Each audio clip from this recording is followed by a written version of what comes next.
Zimmel Slisgo, que se encontra no capítulo 8, Expiações Terrenas, da segunda parte do livro O Céu e o Inferno, de Allan Kardec. Zimmel Slisgo era um pobre israelita de Vilna. Vilna é uma cidade da Lituânia que fica no leste europeu. Foi morto em maio de 1865. Durante 30 anos, mendigou com uma pequena cuia nas mãos. Em todos os lados da cidade se conhecia seu grito: lembrem-se dos pobres, das viúvas e dos órfãos. Durante esse tempo, Slisgo tinha juntado 90.000 rublos, mas não guardou um único centavo para si. Aliviava os doentes que ele mesmo cuidava, pagava o ensino das crianças pobres, distribuía alimentos aos necessitados. À noite, preparava o rapé, que vendia para sustentar suas próprias necessidades. O que sobrava pertencia aos pobres. Zimmel era só no mundo. No dia de seu enterro, grande parte da população da cidade seguiu seu caixão e as lojas foram fechadas. Sociedade Espírita de Paris, 15 de junho de 1865. Evocação. Muito feliz. Enfim, cheguei à plenitude que mais queria e pela qual paguei bem caro.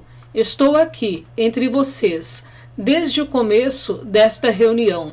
Agradeço-lhes por se ocuparem com o espírito do pobre mendigo, que, com alegria, tratará de responder às suas perguntas. Uma carta vinda de Vilna nos fez conhecer particularidades notáveis de sua existência. Pela simpatia que nos inspira, tivemos o desejo de conversar com o Senhor. Agradecemos por ter respondido a nosso chamado e, já que quer nos responder, ficaremos felizes de saber, para nossa instrução, qual é a sua situação como espírito e quais as causas que motivaram o tipo de vida de sua última existência. Primeiramente, façam um favor a meu espírito, que conhece sua verdadeira posição, de permitir que opine sobre o pensamento que tiveram sobre mim. Peço que me corrijam se estiver errado. Vocês acharam singular que a manifestação pública tenha sido tão grande para homenagear um homem insignificante que soube, pela caridade, atrair uma tal simpatia. Não digo isso pelo Senhor, caro mestre, nem por você, caro médium, nem por todos vocês, espíritas, verdadeiros e sinceros, mas falo pelas pessoas indiferentes à crença. Não há nada de surpreendente.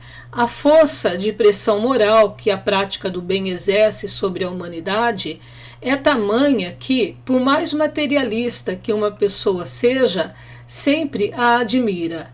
As pessoas saúdam o bem, mesmo que tenham a tendência para o mal. Agora chego às suas perguntas, que não são ditadas pela curiosidade, mas simplesmente formuladas em favor da instrução geral. Então, já que tenho liberdade, vou contar, com a brevidade possível, quais as causas que motivaram e determinaram minha última existência. Há muitos séculos eu vivia com o título de rei, ou ao menos de príncipe soberano.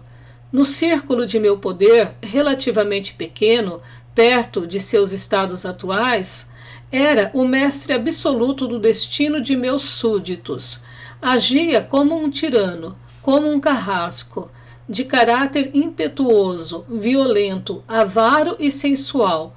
Imagine qual era a sorte daqueles pobres seres que viviam sob minhas leis. Abusei de meu poder para oprimir os fracos, para colocar toda a espécie de negócios, trabalhos, paixões e dores a serviço de minhas próprias paixões. Assim exigia um dízimo do produto da mendicância. Ninguém podia mendigar, sem que antes eu tivesse minha grande parte do produto que a piedade humana depositava na cuia da miséria. Mais que isso, para não diminuir o número de mendigos entre meus súditos, proibi os infelizes de darem a seus amigos, parentes e pessoas próximas a pequena parte que lhes sobrasse. Em resumo, fui o mais impiedoso possível para com o sofrimento e a miséria. Enfim, perdi o que vocês chamam de vida, em meio a tormentos e sofrimentos horríveis. Minha morte foi um modelo de terror para aqueles que, como eu, mas em menor escala, compartilhavam minha maneira de ver as coisas. Fiquei no estado de espírito errante durante 3 séculos e meio, e, no final desse tempo, compreendi que o objetivo da encarnação era bem diferente daquele que entendia, com meus sentidos grosseiros e obtusos. Obtive, com muitas preces, resignação e remorso, a permissão de tomar como tarefa material o apoio aos mesmos sofrimentos, e ainda mais, que eu tinha causado. Obtive essa permissão e Deus me deu o direito, por meu livre-arbítrio, de aumentar meus sofrimentos morais e físicos. Graças à ajuda de bons espíritos que me assistiam, persisti em minha resolução de praticar o bem, e lhes agradeço porque me impediram de sucumbir na tarefa que tinha escolhido. Enfim, completei uma existência que resgatou, por sua abnegação e caridade, o que a outra teve de cruel e injusta.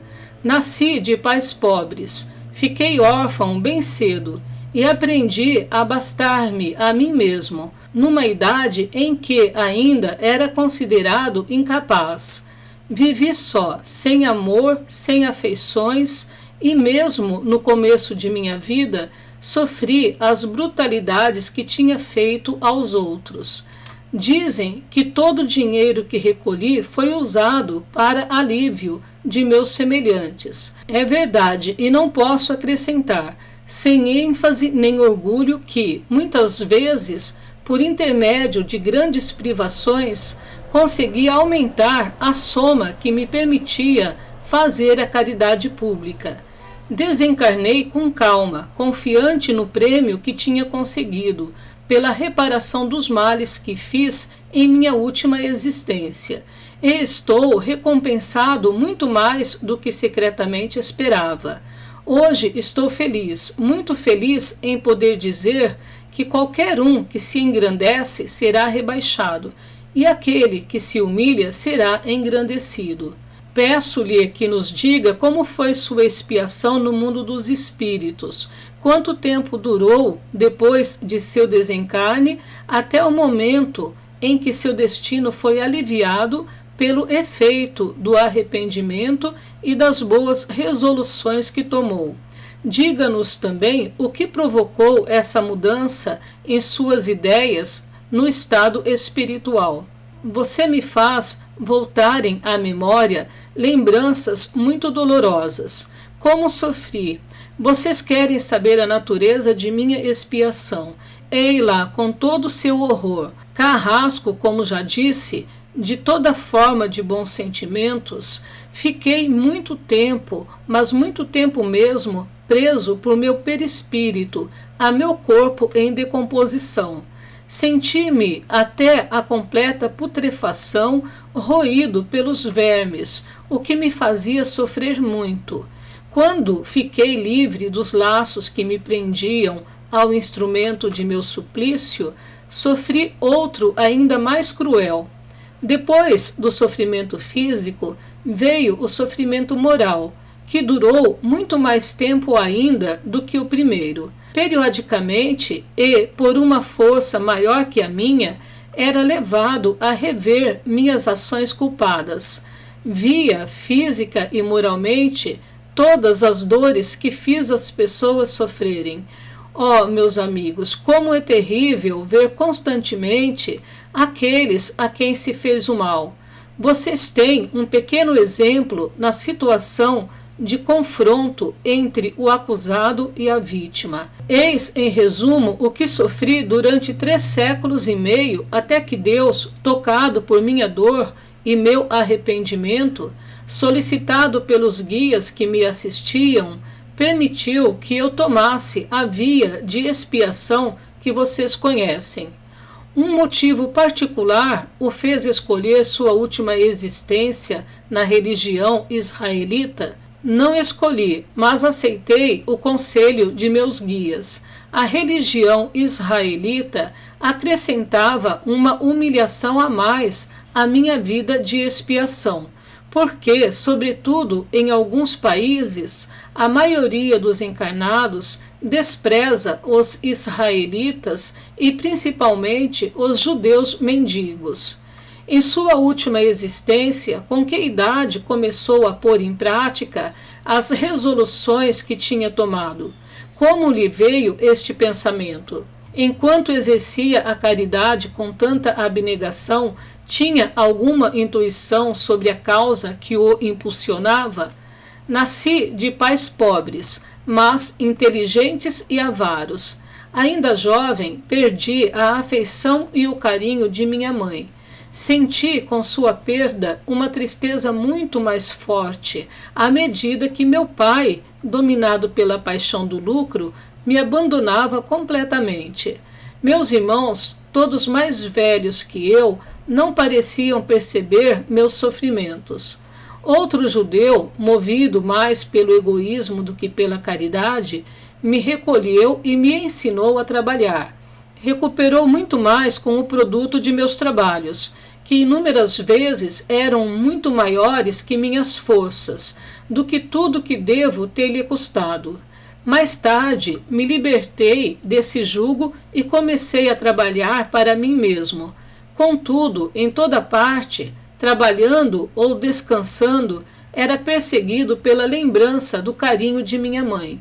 E, à medida que ia ficando mais velho, sua lembrança era mais viva em minha memória, e eu tinha saudade de seus cuidados e de seu amor. Logo mais fiquei sozinho. A morte, em alguns meses, levou toda a minha família. Então começou a se mostrar a maneira como eu passaria o resto de minha existência. 2 de meus irmãos tinham deixado filhos órfãos. Comovido pela lembrança do que tinha sofrido, quis preservar esses pequenos seres de uma juventude parecida com a minha. Mas meu trabalho não era suficiente para a subsistência de todos. Comecei a pedir esmola, não por mim, mas para outros. Deus não devia me deixar a consolação de usufruir de meu esforço. Os pobres pequenos me deixaram para sempre. Eu sabia bem o que lhes faltava, sua mãe. Resolvi então pedir a caridade para as infelizes viúvas, que não tinham o suficiente para si e seus filhos, e se impunham privações que as levavam ao túmulo, deixando pobres órfãos, abandonados e condenados aos tormentos que eu mesmo já tinha sofrido. Tinha 30 anos quando me viram, cheio de força e de saúde, mendigar para a viúva e o órfão. O começo foi difícil e tive que ouvir coisas humilhantes. Mas quando as pessoas perceberam que eu realmente distribuía para os pobres tudo o que recebia, quando me viram juntar ainda o que sobravam de meu trabalho, comecei a ter uma espécie de consideração que me agradava. Vivi 60 e tantos anos e nunca deixei de fazer a tarefa que eu me tinha imposto. Jamais tive qualquer aviso de minha consciência que me fizesse imaginar um motivo anterior à minha existência, que me fizesse agir como agia. Somente um dia, antes de começar a pedir, ouvi estas palavras: não faça aos outros o que você não gostaria que lhe fizessem. Fiquei tocado com a moralidade dessas palavras e muitas vezes me surpreendia acrescentando-lhes mais estas, mas, ao contrário, faça-lhes o que gostaria que lhe fizessem. A lembrança de minha mãe ajudava e eu continuava a caminhar em uma carreira que minha consciência me dizia ser boa. Vou terminar essa minha longa comunicação agradecendo-lhes. Ainda não sou perfeito, mas sei que o mal só leva ao próprio mal, e faria de novo, como já fiz, todo o bem para receber felicidade.